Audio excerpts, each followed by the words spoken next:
All right. Good evening, everybody. This is Ovalle Inspiración. It is a pleasure to be back. And today we have a special guest. And before I bring her on stage, I just want to read just a little a bio about her. Gretchen's story begins with a longing for love, heartache, sickness, and healing. Her parents divorced when she was two, and she was raised by her mom and grandparents. And at 15, she had an abortion, which led to a lifetime of regret, anxiety, and trauma. She struggled with panic attacks, irritable bowel syndrome, and depression. And then after a tumultuous marriage, she found healing through faith and support groups. Gretchen now uses her story to help others heal from abortion, and find hope in Jesus Christ. Despite ongoing struggles with anxiety and health issues, she knows Jesus will be there for her. And Gretchen's is fulfilling her calling to spread the word and lead others to healing. So let's bring her on the stage. All right. Hello there. How are you? Hey, I'm good. How about you? I am doing good. I'm doing good. Just, closing out the night with this discussion. And then maybe watch one video on YouTube and then go to sleep. I gotta go to work tomorrow morning, but Yeah. that's the reality of life. But it is a pleasure to have you on my channel. So to discuss a little bit of your story and what you have been through, especially on the rough and sensitive topic in today's time, which is abortion. Right. Um, and you already know the debates, the heated discussions on that in today's climate, especially in the political world. And I think this is important to talk about this, especially Mm-hmm. from somebody who experienced having an abortion many years ago. So, Right. Yeah. uh, yeah. So, with that being said, let's just get started. Can you just tell us a little bit of your background, like where you're from, where you're raised, and you have siblings and all that stuff? Okay. I was raised in North Carolina in the foothills. So pretty close to where Helene did a lot of the damage this past year. Oh, wow. Um, so the county that I lived in was Burke County. So part of Burke County is foothills and part is in the mountains. And my son still lives there and some of my family. Um, but I grew up there. It was, in the 80s, and things were so different back then, drastically, Okay. actually. Um, so, I was there all my life until I got married. And Okay. then I got married young at 16, but that was after the abortion. And it was the same guy. I mean, I married the baby's dad, and we went on and had another child, and we're married for 22 years. Wow. But that didn't work out. Yeah. Wow. 22 years. Hmm. That's and then it didn't, and then it pretty much went away. That's a long Well, time.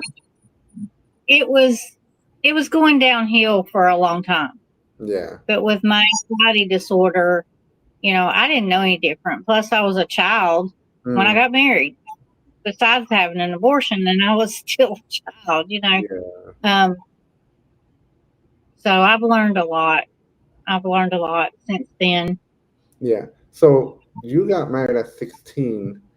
I mean, I don't know the Hmm. laws in this country, but maybe back then. So it was.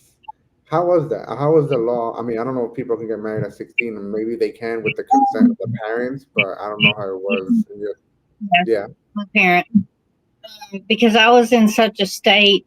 I quit school, and so my dad's stipulation was that I would go back and get my GED at least, and then that way, if I ever want to go to college, I could go. Mm-hmm.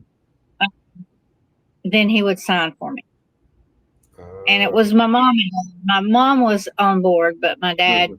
was, and sometimes I wish he would have said no, but I wouldn't have Yeah. my son either, and he's the light of my life, even though we have had problems, and Mhm. we actually have just gotten, I wouldn't say, yeah, I guess you could say reconciled, because he was bitter about me leaving his dad for a long Mm, time. He was uh, 19 years old. He took it really hard. yeah. And he now, November, he decided to call me and apologize for anything he had ever said or done. And he knew how I felt because he and his wife are going through some things. And he said, I get it now. Mm, And his dad doesn't, he's not a lot of comfort to him yeah. with this. So I've kind of took over that role to a major extreme. It's like, but I just let him talk and I Mhm. listen. Yeah. Interesting. Interesting. So, how did you meet this person, or where?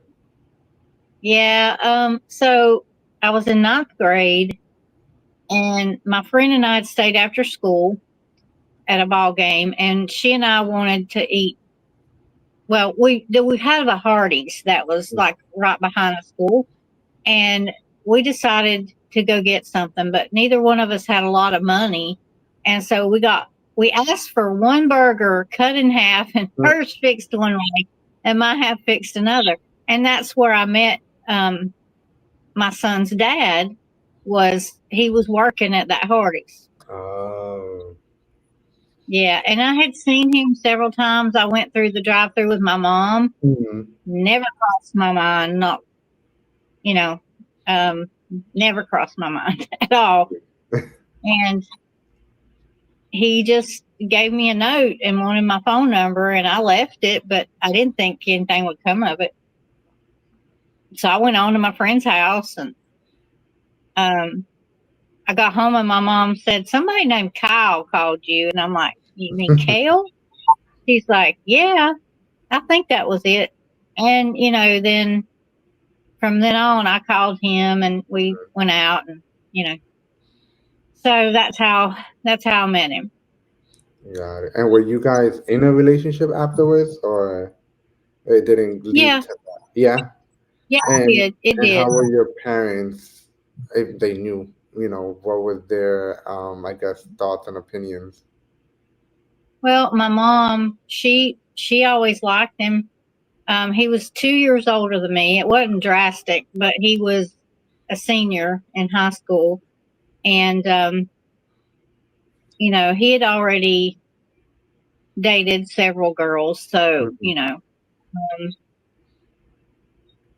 he. I'm just trying to think. Yeah, she was okay with it. She was okay with it.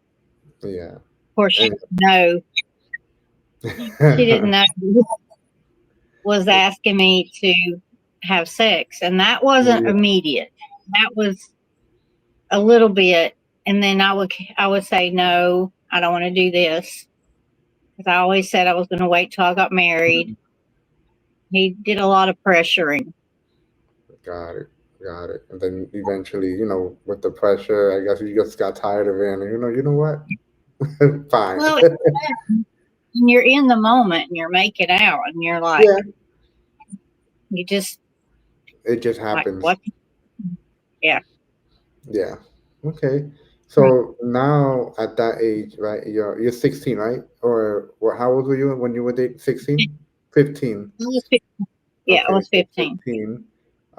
So let's go a little bit up to where you were actually pregnant.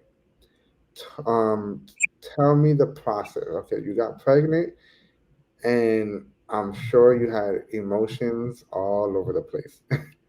I'm sure you were Yeah. scared. I'm sure you were didn't know what to do, and afraid to tell your parents. Like, talk to us about all of that. Well, the way I found out I was pregnant was I was morning sick. 'Cause I'm like, I was feeling awful.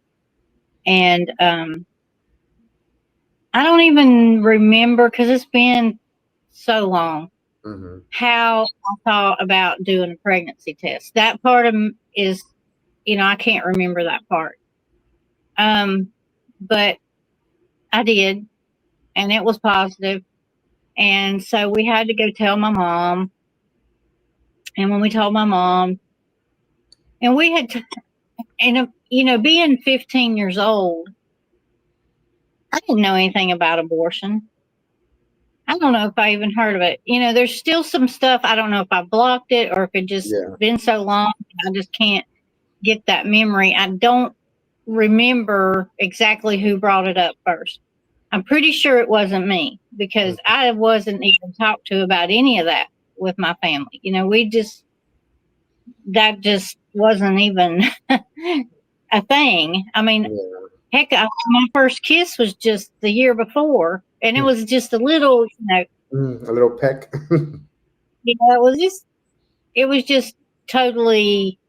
Um, I'm almost 100% sure that wasn't me. Yeah.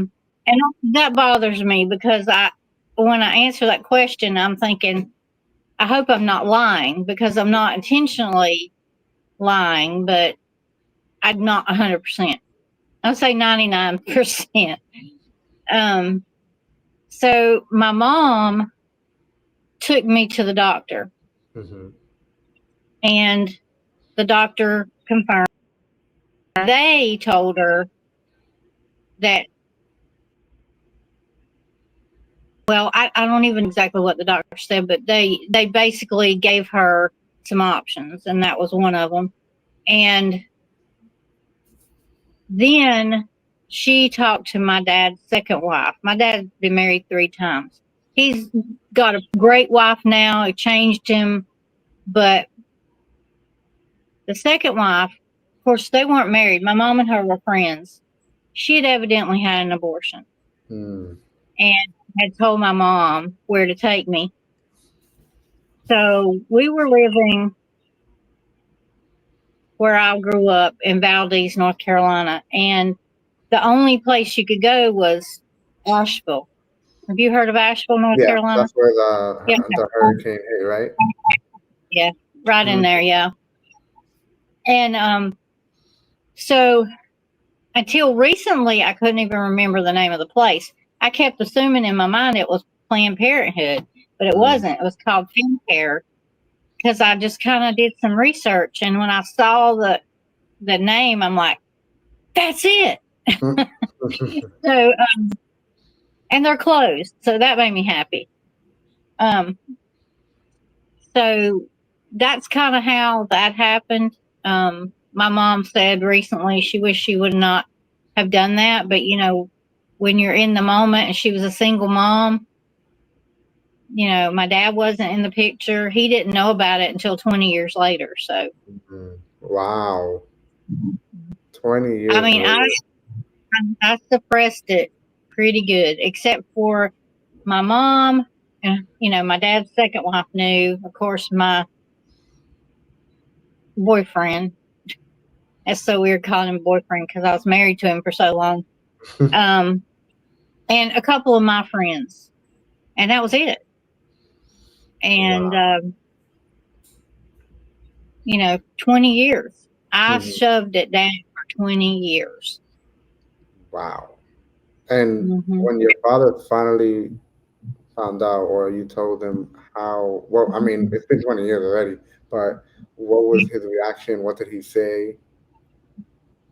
Well, my dad is a pastor now, and or was at the time.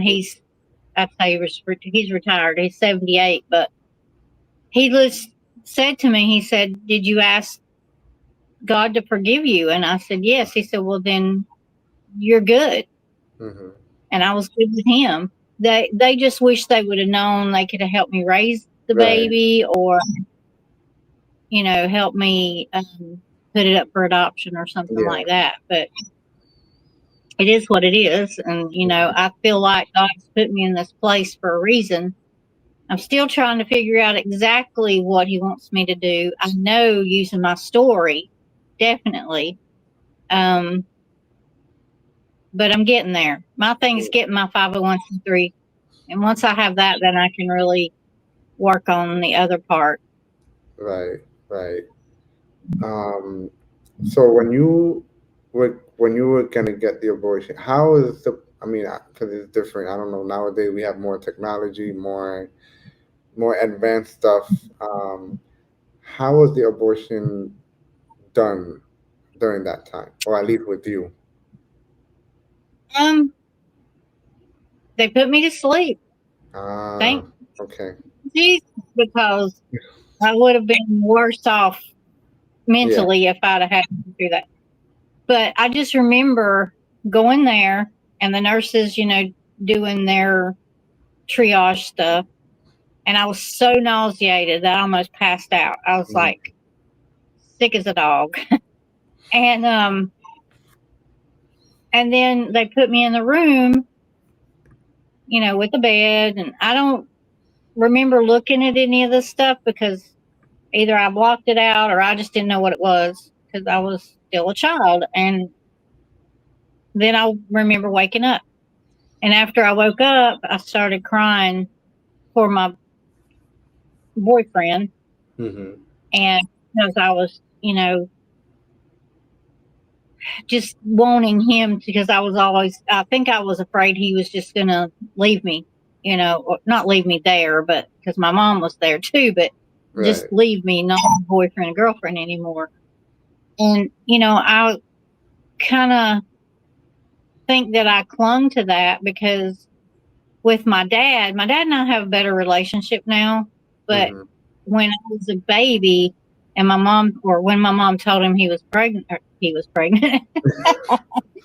mom told him that she was pregnant with me, he didn't take it very well. And Mhm. so there's a lot of things, even though I was two when they divorced, there's some abandonment issues, Yeah. evidently. That's what my counselor said. Um, and still, it took a long time with my dad for me to be able to talk to him about stuff. But this was all that, all that happened before, Mhm. I came up and told him about the abortion. Um, but it was really it was pretty liberating to be able to tell people, and it was very healing. Um, and it was very healing to go through like the abortion recovery class. I did Mhm. that online. I found one. Oh, there's a whole story. And you read my story, but Yeah. there's a whole thing of how everything transpired up Mhm. until that point. How I got to where I knew I needed to get. Um, I knew God forgave me, but I had to get to that point of wanting to get help. Mhm. And and it was all. It's so weird. It all started on a Prince group, a Wow. Prince the singer group. Because I was always a big Prince fan, Mhm. and we just one day I was on one of the threads. Back then was when you had a forum. There was no Yeah. Facebook. If there was a Facebook, I didn't have a Facebook then. It was in 2007. And 2007. I think Facebook was. Yeah, I think Facebook was around. I think Facebook maybe just had started around that time. I believe. maybe I knew I had Actually, MySpace, no. but Let me see. Probably a few years before, I think, because I think was on Facebook in 2007, but I wasn't on it like that. But it was still pretty much new a little bit. yeah. Okay, so this teenage boy who was a Prince fan, and we were all knew each other, and he posted in the section where you could talk about any topic. So it was Mm. like just random stuff. He posted a picture of a fetus that was aborted, a 12-week fetus. Wow. And at that time, I really think God did that so I could start healing Hmm. because I kept watching it over and over and over. And that's what led me to find an online support group. And then I did the online support group. And then I found a place near me that had a small little group. And, it just went on from there. So, Yeah. Wow. That's interesting. So, being that you had your abortion, did you feel guilty afterwards, or did it take some time after you started knowing how that works and what abortion really is, the fetus, and all that kind of stuff? yeah, I felt empty. Mm, Um, but I didn't know how to describe it. I just thought I had anxiety problems. I mean, it runs in my family anyway, so I'm predisposed to it, but it was just extreme. I yeah. mean, and it wasn't 6 months after that I had a major reaction to a medication. Mm, That trauma really, really did me in. I mean, it took me so long. I blocked out the abortion stuff, but with the medication reaction I had, I was traumatized. I didn't want to take medicine. I was freaking out, and I still deal with that to this day. mhm, Um, but the PTSD, I think that I had from it, I still have from it, was just compounded by not being able to heal from one before something else happened. mm, The abortion started it, and so I went through times of anxiety, and then it would kind of go away a little bit. I would read self help books, and I would do this and that, and it got to the point where um, I couldn't even leave the house. mm, I couldn't leave the house. I couldn't drive by myself. I couldn't drive at all, actually, at yeah. one point. And when I would make myself leave the house, it was so hard. Mm, It was so hard. I mean, I felt like I was dying all the time. And then, now I know, and I still deal with anxiety. I mean, like this week's been kind of rough because um, we got a diagnosis for my mom. She has vascular dementia, and I've got a few health problems, and we're getting ready to move, and then trying to be counselor for my son. And it's like I'm exhausted. I'm just literally mentally exhausted, and yeah. so I started having panic attacks again. But now I know what I have to do to get out of it, Hmm. and I have a counselor, which helps a lot because Yeah. you can talk about anything and not be judged, which Mm, is nice. My husband tries to, the husband I'm married to now, he tries to understand, but he's never going to 100% understand because right. It's not. he, It's not his. It's not. Yeah. I mean, he's a man. He's never gonna experience being pregnant. You know. yeah, it's that. And he was in the military. He fought hand on the ground combat, and I mean, I don't know, face to face kind of stuff. This was Oh, back at the Gulf War. oh, the golf. Oh, wow. So, and now he's getting ready to retire from being a firefighter because he Mm, was a firefighter from the time he was 16. He volunteered. And then when he retired from the military, he got a job for the city of Fayetteville, and he's getting ready to retire from that. So, no. but yeah, he sees a lot of stuff. He's seen a lot of stuff. He sees a lot of stuff. And, he comes home sometimes not in the greatest mood, Mm, but it's because of the stuff he has to deal with yeah. every I day. mean, being in war. I It's mean, that's already a well, lot of yes, trauma in of itself. You know. yes, PTSD from that. Yeah. um, he said it's not like it used to be. Mm-hmm. When his wife, he woke up choking her one time or shaking. And then it got to where anytime I would feel any slight um, anxiety, it would just bring it all back, and it was like I was drowning.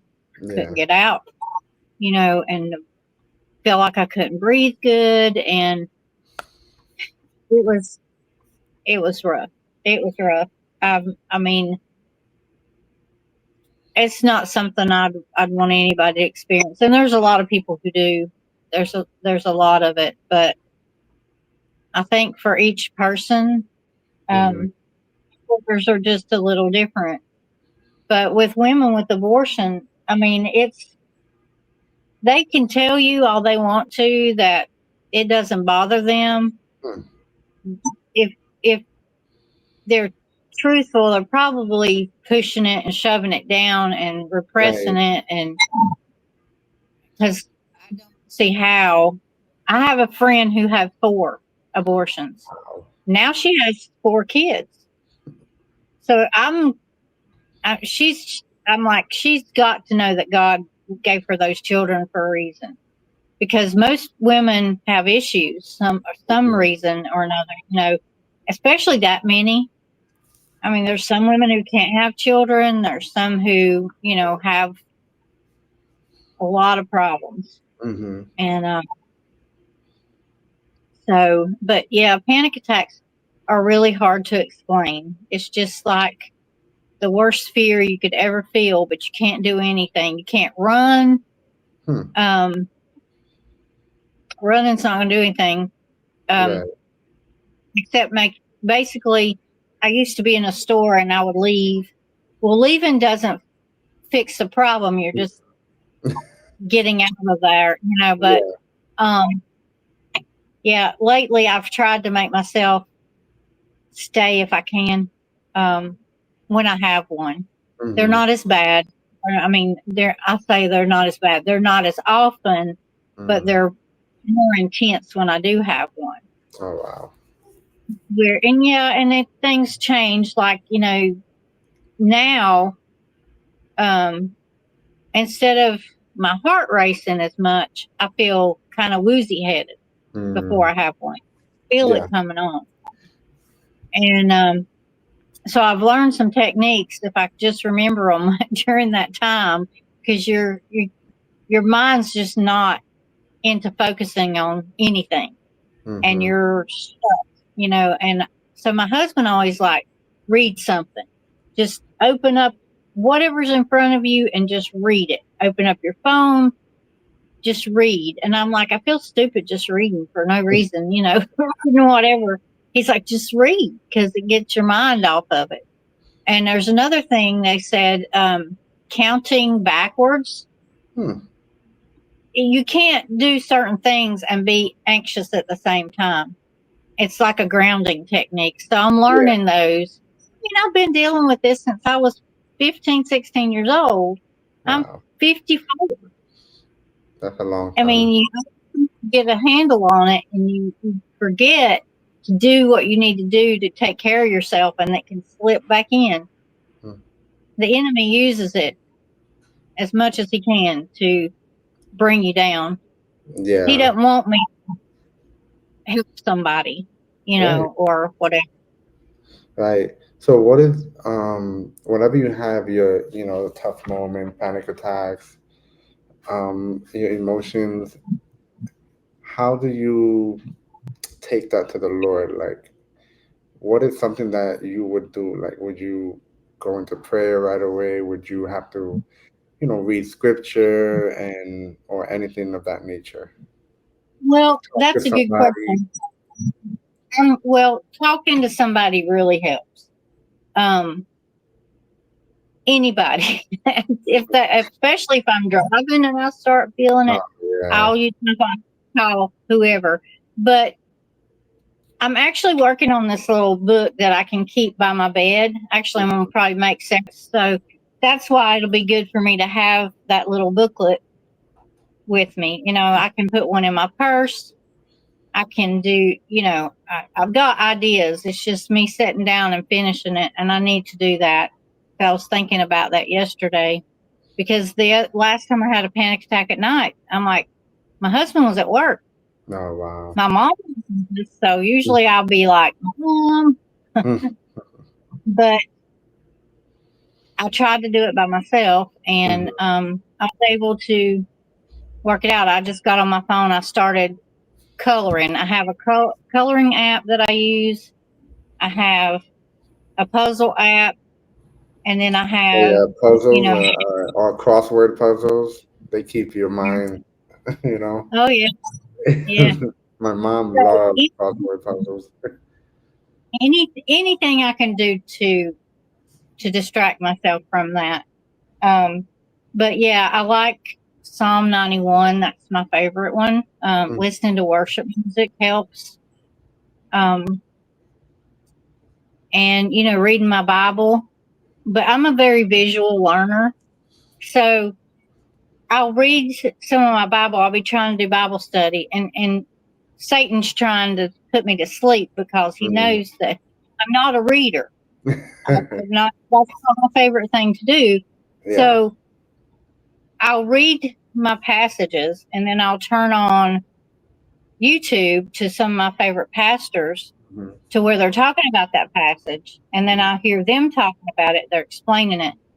That helps me a lot. Yeah. Um, but during the panic attacks, yeah, it's just a little bit of a combination, whatever works in that moment. Wow. But yeah, That's tough. I mean, the fact that many years later, still dealing with the repercussions of, abortion, like you would think that, oh yeah, no, that's it. It's been a long time. Everything's done away with. No. But the beauty mhm. of it is that God will not leave you. You know what I'm saying? Like he never, I mean, there's a reason why you're still going through it right now. There might be other people that it may not take that long for them to and they'll be able to be free from it. But the beautiful thing is that God doesn't promise, he doesn't always promise to heal us on this earth, but he Mhm. does promise that he'll be with us and he'll guide us, and in those tough moments. And that's the beautiful thing that I always say, and I think James speaks about it, but I always say that when we're suffering in the Lord, man, embrace the not because the suffering itself, but embrace the Lord even more, because that's when he comes through even more than when you're just having a great life and not really much more problems are happening. No, it's when in your moments of turmoil, depression, etc., and you rely on him, he will come through some way somehow.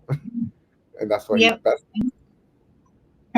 That's what I've been praying for my son, because since he's going through some things, and it's not the same, but I'm trying to pray for clarity and just learning from it.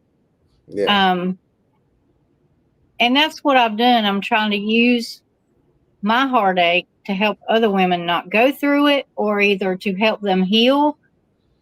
I don't have a problem talking about my abortion. Um, they say when you get to that point, you are pretty much healed from that. But I do know that when you have prolonged anxiety, it changes your brain. Mm. So there's parts of your brain that has a fear center, and I can't remember the name of the part of the brain because that's not my forte. But um, it's like the fear center of your brain gets more aware of fear, I guess you could say. So I mean, physically it changes it. And so that I've learned that. And so now that's something I can work on. I don't know how to change it back, but I'm going to work with my counselor on that. I've been on antidepressants. I Hmm. still take them. I don't want to ever go up on them again. So my thing is if I can't get off of them, to at least not have to keep going up and up and up, Yeah. because the side effects are not great. And so, but I really believe that, there's so many mental health issues from having an abortion. And, some women go through what I went through. Some get on drugs, Mm-hmm. some do, I wouldn't say prostitution. Well, I guess so. They get promiscuous. Yeah. Um, some go the opposite direction. It's just different things. Some drink, some, and um, I just felt like I was being loved, and I think that's what got me pregnant. Mm-hmm. You know. Yeah. Right. Right. Yeah. I mean, you're fortunate. Like you said, not everybody will go your route. You know, they Mhm. just do other things, which to them it's a relief in the moment, but they're only damaging themselves in the long run because it's only temporary Right. relief, and it's not a good Yeah. relief. It feels good at the moment, but that's where that Hmm. dopamine kicks, right? Whether you're Yeah. doing something healthy or not, it makes you feel good regardless, but it will actually damage you in the long run. And that's why having the Lord in our lives, even in the midst of suffering and anxiety, whatever, like I'll take that any day. I'll Hmm. take I'll take all the panic attack, anxiety, depression with the Lord than having none of that without the Lord. Yep. Because at the end of the Definitely. day, it's when we die in Christ, and that's the That's the, true. the beauty of it, and that's a promise. Hmm. He'll finish the work that He started in us. Right. That's for sure. I mean, I don't know what I would do. I mean, I love me some Jesus. I just do. Um, but so I wanted to show you one of my ideas, if Hmm. that's okay. So this is what I want to do for women. Well, first of all, let me pick it up. Oh, it's. I've got this big basket Oh here. wow. Well, either me working with other charities or ministries, or doing something on my own. I want to be able to give women who go through the recovery class Hmm. a basket of stuff. And I'm going to show you what's in it. You can edit this out, but I'm real excited about it. I don't know how this is going to go, but anyway. So then there's a text on it. Oh, okay. He heals the And, broken heart. Yes, that's a great yeah, verse. so, and I would let them pick, whatever color shirt they wanted. Hmm. Um, and this is a prayer cross that I made out of fabric. It's tough. It's got a little bit of rice in it, kind of hold Yeah. it down. Um, and then like a journal, something they can write Mhm. in. Um, a mug. I don't have the mug in here, and some tea, so they can do that while they're journaling. And then like some spa stuff. I have a friend Oh who man, that makes is so it. relaxing. Yeah. And so there's like there'll be several different things with that, like bath salts and soap and body butter and Hmm. whatever. And I made these so they would get God's hands Oh wow, I like that. holding the It's, baby. that is so awesome. I really like that. So I I don't really, know if I would glue them in or not, but yeah, that you is can actually nice. even use it for like a Hmm. votive with the baby in there. So yeah, this is that. And then I've got some blessing beads, and I have some other ideas like a necklace. Um, I would like to write a devotional or some kind of healing workbook, because there's a lot of different ones. There's surrendering the secret.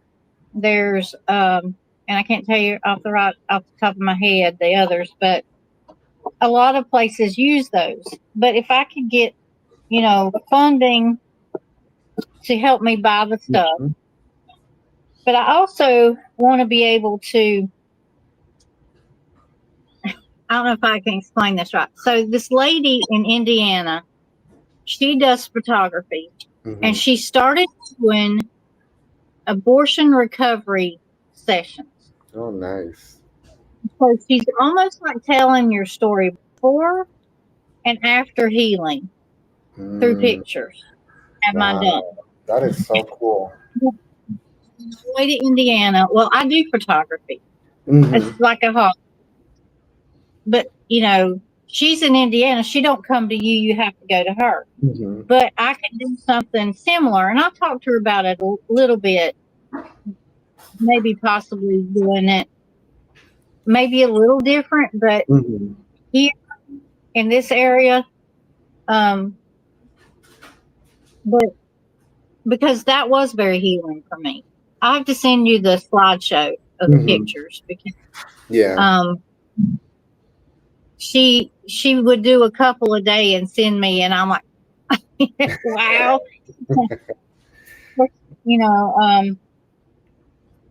And then if I did that, I would give the ladies one of these baskets. Mhm. So it's about healing, but also using my story. And the more women heal, the more stories are out there Of to help course. stop somebody from having an abortion. Right. So, so that's my thing. I've got so many ideas in my head. I'd probably feel it till it was overflowing. Um, with like the blessing beads, which I don't have them right here, but because I had to fix one, a necklace, like a memorial necklace. Mhm. I mean, there's just so many things that I could put in there. Yeah. Um, And that's the beauty of. So I always tell my students, because I work with students, and there's a lesson that we have that's called passion and purpose. And I mhm, explain well, actually I ask them, what do you think passion means and purpose, and they pretty much get it right.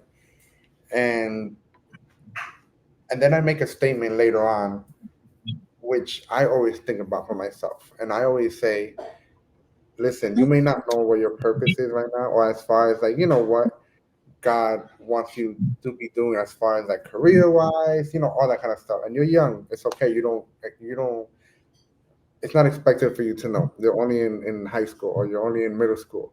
But I do tell them, you know, fortunately, because we live in an imperfect world, fortunately and unfortunately, sometimes for some people, you will not know what your purpose in life is until something tragic happens.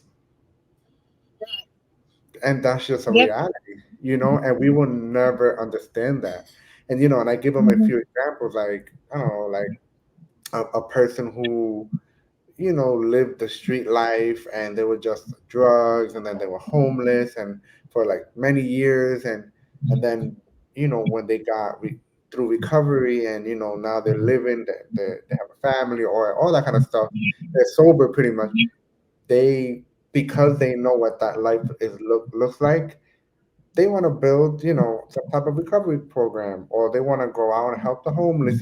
It comes out from their pain and what they went through.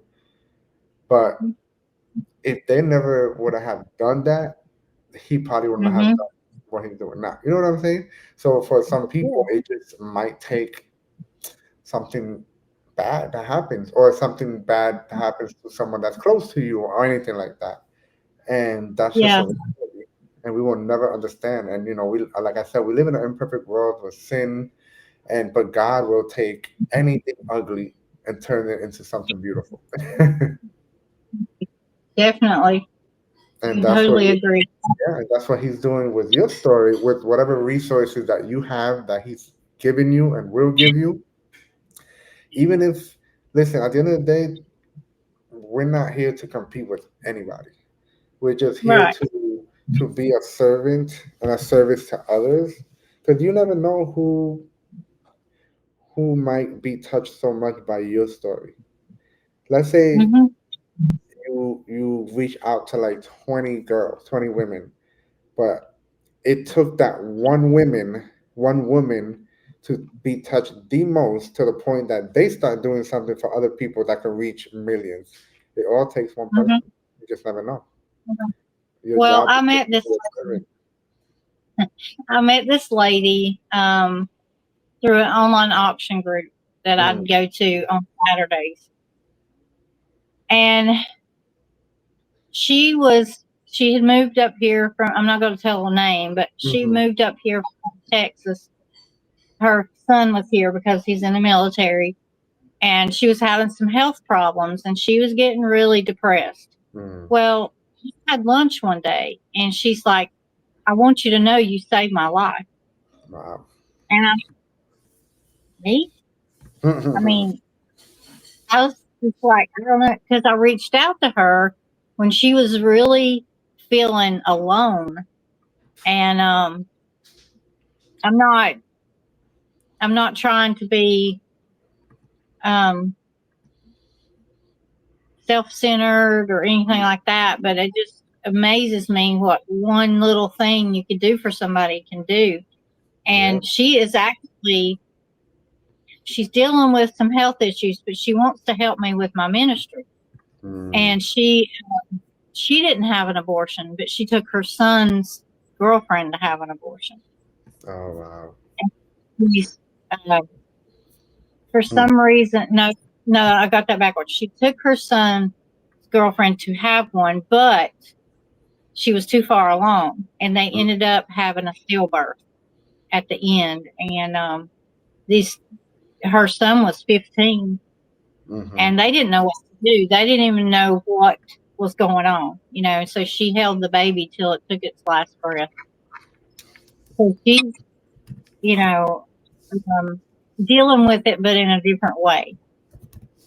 And she took a friend before that to have an abortion. So she's kind of had stories, but not it not being exactly her. And but she's been a blessing to me, and evidently I've been a blessing to her because I Mm-hmm. was like, I would send her devotions and scripture and give her little books and do this, little gifts. And it just, I love giving people gifts. If I Yeah. had money, I would never charge for anything that I Mm-hmm. do because crafting. And I mean, I make a lot of my stuff, but I hope it gets big enough where I can't handle it all. That's a good problem to have. It's a good problem to have. But we're going to be moving to Tennessee, so I've already connected with somebody there. Nice. Then there is a retreat for women who've had abortions that within an hour from me. Wow. I'm going to connect with her. And so I think more things will happen once I get moved because there's people there who would actually already know my story. The Mm-hmm. one lady runs a thrift store, and they have a like a soup kitchen and stuff like that. But when I was telling her my story, she's like, we wanted to start a pregnancy center, blah, blah, blah. She was going on and on. And, but I can't do a whole lot till I get there Right. because they kind of require you to help them out Mm-hmm. in order to get in. And yeah, I can't do that right now because I'm not there. That's 6 hours Yeah. away. It'd be kind of hard. Yeah. Um, and then, there's just a lot. I'm just, I was amazed. Like the first couple times we went to the area and I meet these people and I'm like, oh, this is meant to be. I told my husband, I said, we definitely got to move to here. And we Wow. found the property. We bought 38 acres. Nice. Would be great Yeah. there someday. Yeah. I don't know how he'd feel about that, but you never know. You Yeah. never know what might or at Wow. least um, have women come there. We're going to have animals, so there's a lot of therapy in animals. Mm-hmm. Um, Pet the cows, or yeah, I don't I'm know. gonna, It's just a I'm gonna, I'm lot gonna to go think over about. there. I'm gonna go over there and get some eggs because them eggs out here is so expensive.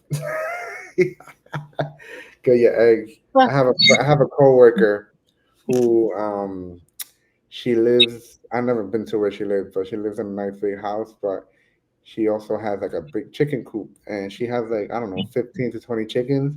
And she huh? tells me that they in a week between all the chickens, she gets 40 eggs, Oh, wow. and she don't sell it. She just gives it away to like neighbors, or she eats it every day. But she sometimes gives me six eggs, and oh my gosh, you can tell, you can taste how fresh it is.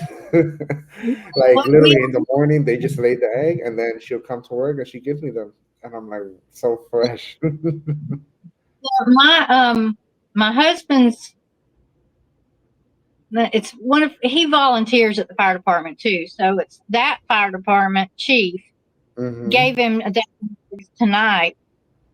Another guy from church gave me 18 eggs the other day. Oh, And then they're supposed to bring me more eggs. So I'm like, oh, good. This is great. Because I about crapped when I saw how much they were. I said, okay, that's I'm so going to buy sweet. some eggs. Yeah, They killed a lot of chickens for really. one of them or two of them were sick and they killed Oh wow. millions. Crazy. That's why they're so high. Don't have enough to lay enough. Mm-hmm. But anyway, we'll get into that. Yeah, but yeah, it's listen. Whatever the Lord calls you to do in service of others, based on your story and what you want to do, that's all. Just being obedient. Hmm. We don't have to think about, like, you start small. Like for example, when people try to save money, or when people want to give money away, they were like, "Oh, but I don't make a lot of money." Like, but you want to change your mindset. You don't want to just give money when you start having a lot of money. No, start with $1, Hmm. or whatever the case may be.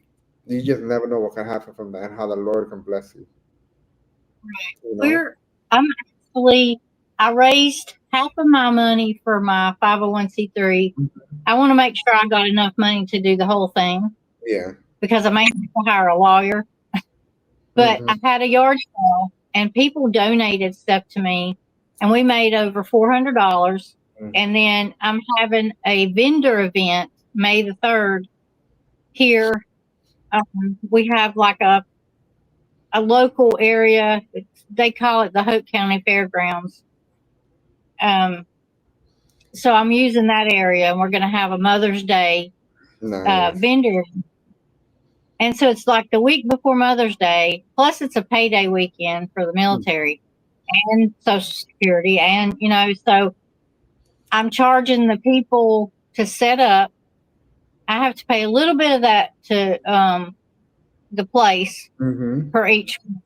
And then I'm going to have to buy a couple signs and I'm just using social media to get it out and word of mouth. And I used to plan events a lot. So um, hopefully it'll do good.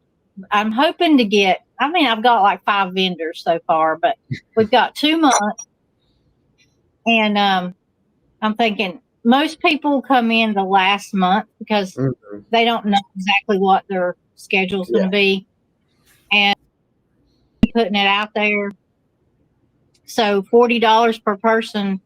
I was adding it all up. I'm like, if I could just get 40 vendors, just 40 Mm. vendors, but I'd be happy with half that. So um, we have enough room. So whoever, I just need crafters. Mm-hmm. Anybody wants to set up, just not yard sale stuff, unless Yeah. it's like really nice vintage thrift store kind Mm-hmm. of thing. I don't pay your fee, and Right. normally when I do one, I'm always working on my stuff and deciding I'm going to put out. But this Mm-hmm. time I'm not going to make anything. I'm just going to work the Yeah. event because it's too stressful to do Yeah. both. It can be a lot. Mm-hmm. Yeah. Yeah, I'm gonna That's try to get all my friends who are crafty. You need to come. awesome. Yeah, that's really good. That's really good. I'm happy that God is using you in that way. Hmm. That maybe other people can't even do. And that's the beauty of it. That we're pretty much the hands and feet of Jesus, right? We cannot all do the same thing. right? Right. One person the mouth, one person the toe, the hands, and we need each other to do something for the Right. kingdom. That's awesome. So as we are getting closer to wrapping up, Okay. um, can you tell what words or advice or anything would you have for anybody that's going through what you've been through or going through, whether young Um, or your age, it doesn't matter. if you've had an abortion, God will forgive you. Um, and reach out to somebody. There's help out there. There's a helpline. And I can give you some links for you to put Mm-hmm. in the description for help. Um, there's a bunch of different places that you can call. If you're pregnant and you're thinking about it, there's help for that. And you can't afford it. There's help for that. There's help. Yeah. There's you don't have to have an abortion. That you can. There's adoption. There's help to raise your child. And I don't think anybody's ever regretted it. Mm, right. Awesome. Awesome. Well, I want to thank you for taking your time on a Sunday night. um, Okay. yeah, for sharing your story and what God has done in your life and continues to do, and using you as an Yes. instrument to bless other people. Because you know what it's like, to go through what you went through and still dealing with some stuff. But God is still faithful no matter what. He's keeping you up, keeping you strong, and which gives you a motivation to serve other people. And that's the beauty of all of this. So I Amen. appreciate everything. Well. We'll definitely keep in contact and Hmm. definitely share your story with others because it's a lot of people that needs to hear the story. So thank you so Yeah. much. I You're welcome. appreciate it. All Bye. right.